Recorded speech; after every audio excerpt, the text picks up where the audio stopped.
Well, hi guys, there was a bit of interest about my engraving video this week, so I thought, since it's really hot and it's been a big week at work, I might just do a bit of a run through on a basic engraving script that someone might like to try. A few guys said, hey look, I'm learning engraving, or I've got a Dremel, or I'd like some tips. So this is a pretty straightforward script that I like to use, and it works because there's only really 4 strokes and there's not a lot to mastering it. So I've ruled up this page with 3 lines, middle line and base line, and a top line for the capitals. They're equal spaced, and found a biro and thought we'd run through the basics. There's a line of beauty, which is the first basic stroke, which is just like that. It's really only a dash with a bit of a curve in it, and then a hook like that, and then a curve or an oval, which is like that, and there's a loop, which is like this. Now that's pretty straightforward, 4 little strokes, and they complete the entire lowercase alphabet, so that's a good place to start. If you want to do a B, is like that. There's a nice B just out of a loop, and finished off with a couple of flourishes, or a capital C. That's pretty much the same.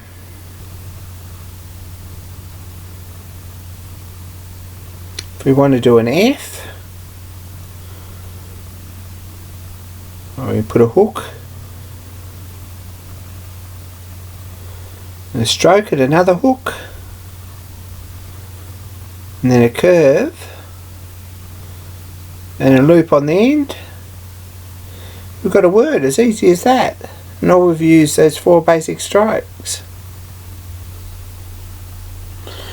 So that's always like that. There's A and a L as the loop, and a W, which is 4 basic little down strokes, and another A, which is a curve and a loop, and then a hook for the Y, and a line of beauty.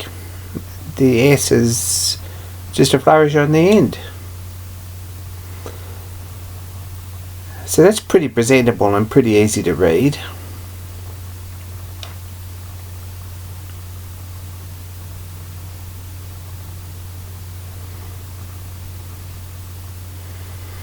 So just to run through the alphabet, there's A, B, and a C is just a loop with a little finish on the end, and a D, and an E, and an F, which is the line of beauty there with the narrow upstrokes, and a G, which is the same line with a bit of a flourish on the end. You can do that on the F if you want. An H, which is the same line again with a hook on the end, an I, which is just a hook, and a J, which is just a hook followed through the same as other letters, and a K, which is that line of beauty again with a loop and a flourish on the end, L, which is just a hook, M, which is really just 2 hooks, an N, which is another hook, an O, which is a curve, and then we finish it on the back there like that. Put a loop to continuum loop. And the P's, I do my P's that way after a lot of practice because it looks nice, but really you can make the P out of the same stroke too. If we just have a downstroke like that and then put a hook on him, that's just as good a P and it's just as readable. So that works too. A Q is just a curve.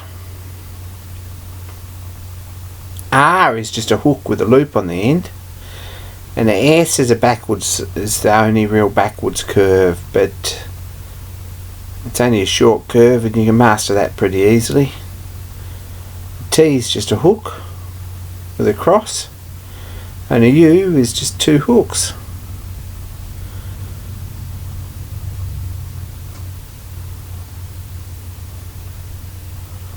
And W's are just downstrokes, as is the X, and the Y is a hook, and then that line of beauty there with the loop on it, and the Z is pretty much self-explanatory. So that's the lowercase alphabet.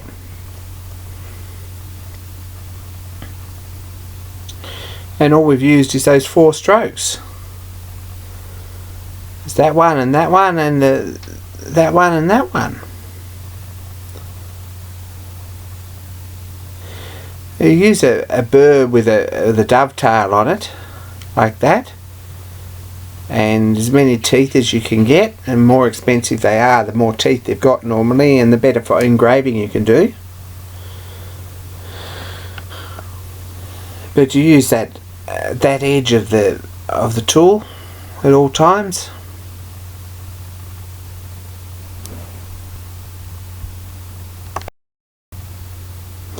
So the secret is to keep your engraving tool down as low as you possibly can.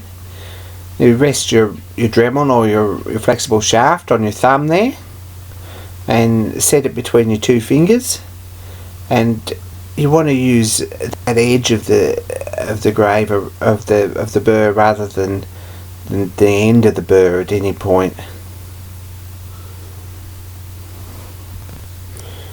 So say you wanted to put a line of text around the bottom of that oil can, which is not a particularly difficult thing to do, but you need to prop that up so that you're keeping that line, or keeping your graver down nice and low to the edge. And if you prop your hand up and rest it on a rag or a sandbag or something, that's a good way to do it.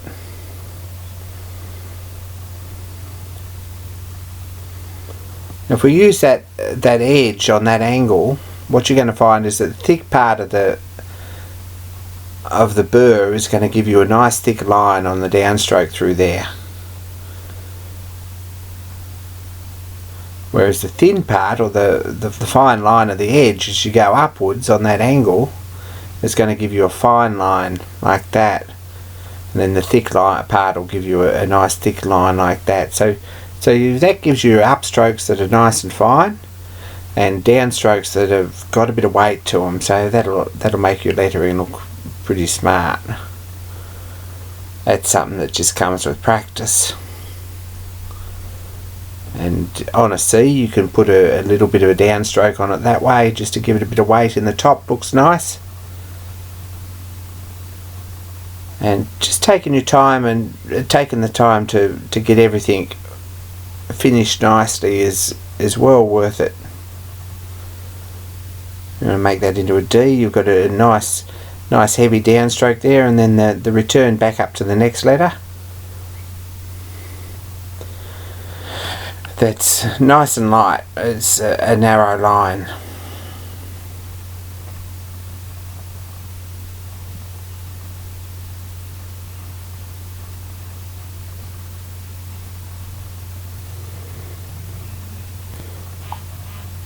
The other important thing is to keep your hand rested at the bottom of the bottom line there, and your line of text. You've got 3 lines.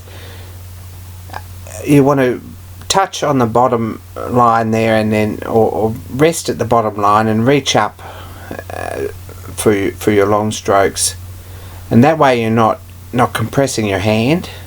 If we just write a name, we'll pick any name. If we want to write Andy, we go to a downstroke, and everything's a downstroke, and another one there. We put a cross across there, and then we've just got a stroke and a hook like that, and then we've got a D like that, and a Y like that. And if you notice, everything's nice and neat and even along the bottom there. Now that's what you want to look for, and that's what will make your engraving look amazing, is if your bottom line is all nicely lined up. If we rest our pen up the top there and reach down and do the same name, what you're going to find, and we're doing this here,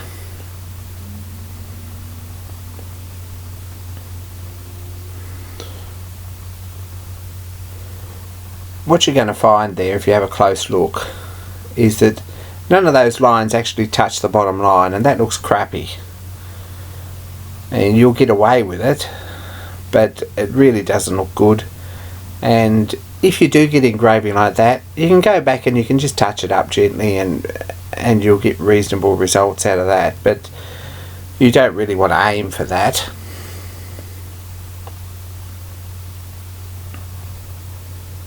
So I'm going to put this up 2 parts because it did get quite long. But this is the end of part 1, and I'm going to put the other part up today too, so it might be worth a look if you're interested. It's going to be more of the same. We'll have a look at some capitals and a few things like that. So